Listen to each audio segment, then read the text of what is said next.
Now, the rest of the story. It is 1942. 1942, Bing Crosby just signed to do a new movie, a musical, and the composer had called a meeting on the set before filming was to start. This one composer always does this. He wants to demonstrate to director, cast, and crew how he feels that his songs should be performed. He even has a special piano, one with a special lever on it that slides the action back and forth, automatically changing keys without the player having to. It's a dilapidated little instrument, and the composer himself has a voice which carries nowhere. You almost have to hug him to hear him. But there he is, singing the score for the entire movie company. Well, Bing Crosby, the gentleman, listens patiently. But it's more than politeness. Bing can sing, but he can't read music. Did you know that? Bing Crosby could never read music. So he had to memorize everything. Well, one tune follows another, Crosby's sponge brain absorbing it all. Between songs, the composer hesitates and smiles. He says, I have an amusing little number here.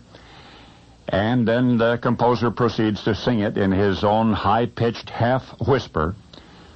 Some of the cast members wince. They can feel it coming. And they glance over at Bing, and sure enough, he is starting to scowl.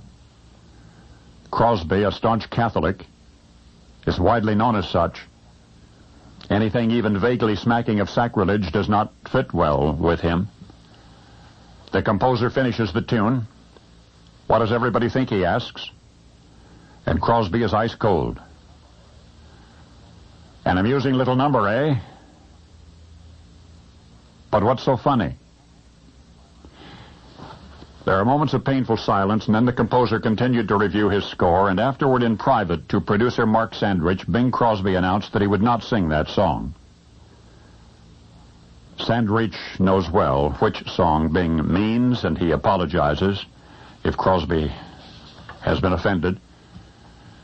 But there's a big problem here, because a primary stipulation in the composer's contract is that nothing musical may be altered unless the composer himself does the altering. In other words, the song to which Bing objects must be sung.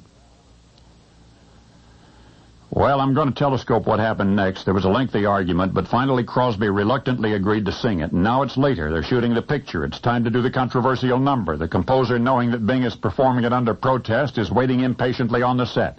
Walter Scharf, one of the musical directors, hoping to avoid trouble, tried to trick the composer into leaving the place. The composer plays along, but then returns secretly and hides behind some scenery. If they're going to tinker with his music, he's going to find out about it. But what do you know, Bing sings it straight. And the movie is released, and more remarkable still, the amusing little tune catches on. It caught on because it's wartime, and American soldiers far from home considered it a sentimental anthem, one perfectly expressing their own longing.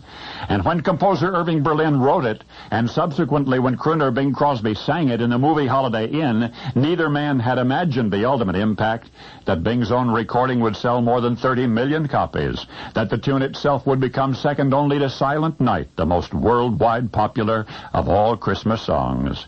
The song the composer underestimated, the song Bing Crosby thought less than sacred enough for the Christ Mass season, the song that was almost stillborn, was White Christmas. And now you know the rest of the story.